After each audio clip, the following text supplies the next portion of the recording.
deployment and going overseas without your loved ones. Be assured, though, that we will do whatever we can from the city of Warrensburg to support and take care of those people that you leave behind. We will do everything we can to make them as comfortable as we can and to help them out in any way we can. I won't speak a long time. I've been where you're at. The last thing I want to do is hear somebody stand up here and speak for a lengthy time. So Godspeed, be safe, and we're going to look forward to you coming home. Thank you.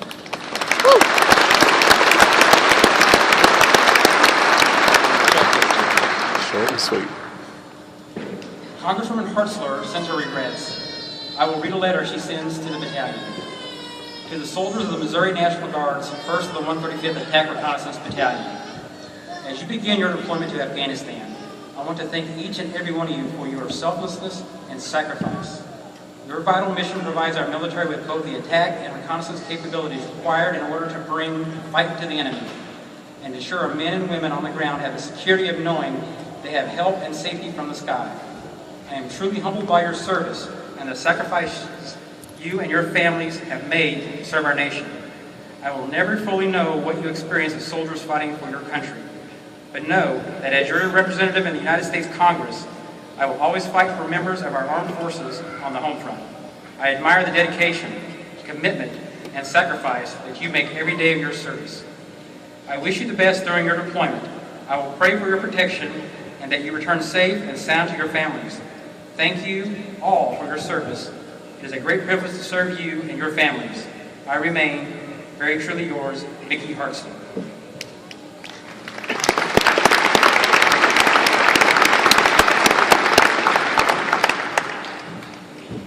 Senator Blunt sends his regrets.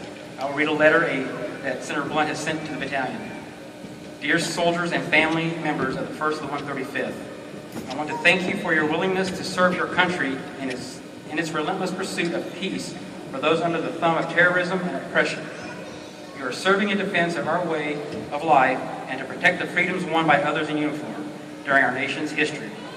The dedication to America by this unique group of soldiers and their families will prove to be a critical factor in the success of this mission. Today, we have gathered to salute the 1st of the 135th Aviation Battalion, who put themselves in harm's way for the sake of our country. Our nation depends on her men and women in uniform. Your contribution is a vital piece of our national defense. We will keep you in our prayers. Sincere regards, Roy Blunt.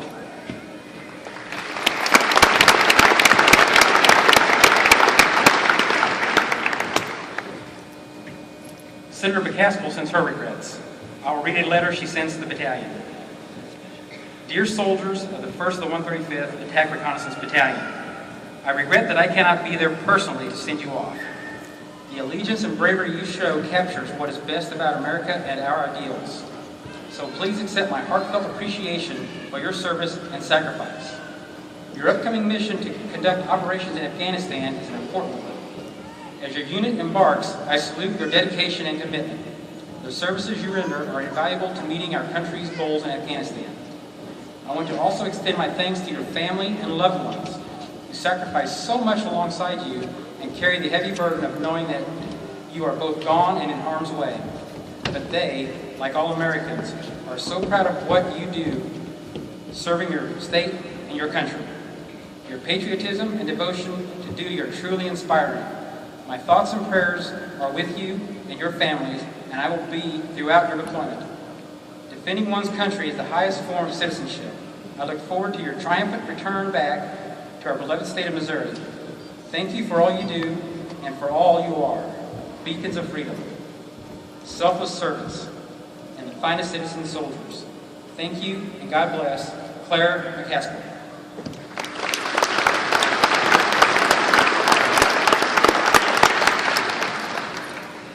It is now my honor to present the Missouri National Guard Adjutant General, Major General Steve Danner. All right, ladies and gentlemen, let's take this up a notch. This is the best attack unit in the world. First attack, jump up and give your families and friends a salute. Jump up, let's hear it. Come on. Get to it. It's important business. Yeah, that's more like it.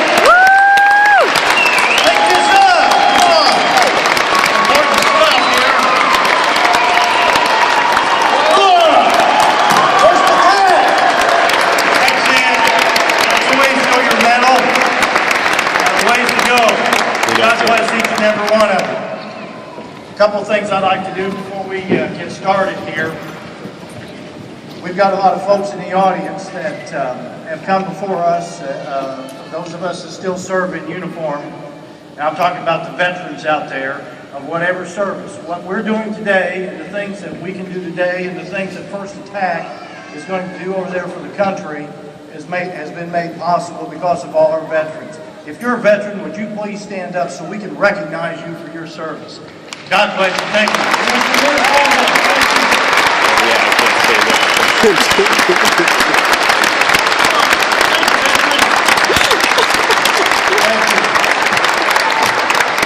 And then we've got a lot of young soldiers and cadets that I saw that are out here in uniform. They don't get recognized for a lot of the hard work they're doing and going through training, so they can get to where maybe if they work hard enough, they can get to where First Attack is here today. Stand up out there, all you in uniform, and let us give you a hand and a round of applause too. Here. Thanks for what you do.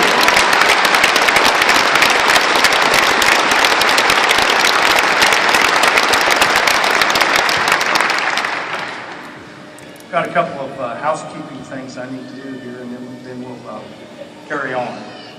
First of all, I'd like to say that the governor sends his regrets that he was not able to make it today.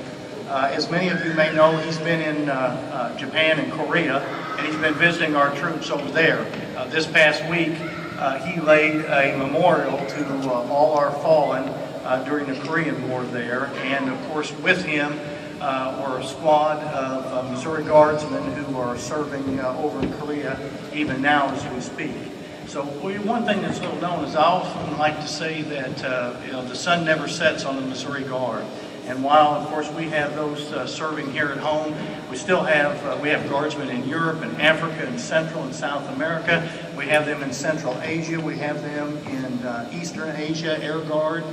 We have them in Japan and Korea, as I mentioned. So, ladies and gentlemen, your National Guard truly is a global force for good and serves you each and every day, all day long, every day. So, with that, I would like to read a letter the governor sent. It states, to the citizen soldiers of the 1st and 135th Attack Reconnaissance Battalion, Missouri National Guard.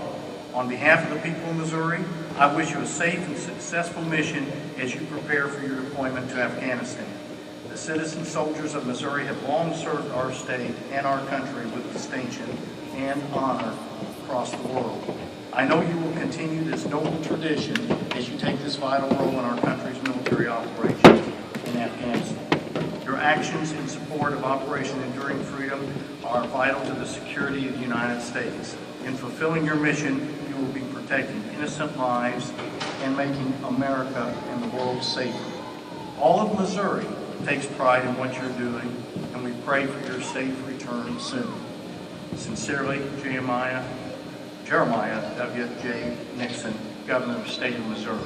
Thank you, Governor. We appreciate your support.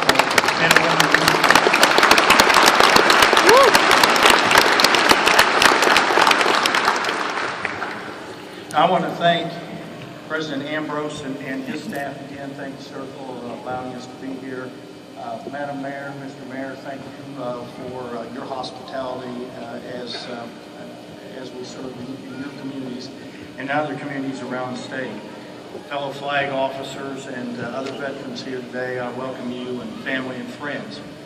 I don't have a speech today. I prefer to really have a conversation with you. So the first thing I need to do is talk a little bit to First Attack, and then families, I want to talk with you a little bit.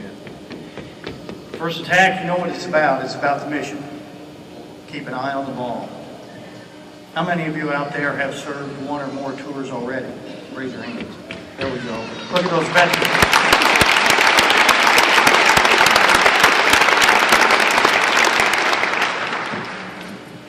You're the one the Colonel will be counting. You're the ones the Colonel will be counting on, and the rest of us as veterans, you know the drill. You've been there, you've done that. You know, you need to take some of these other soldiers that this is their first time out, take them under your wing. Make sure you take care of them. Keep them, make sure they're doing the right thing and they're keeping their eye on the ball. You know, all of us when we were deployed, you know, we had this pucker factor when you get there. And especially when you're deployed in a war zone and somebody's shooting at you, or firing a rocket or RPG or something else at you.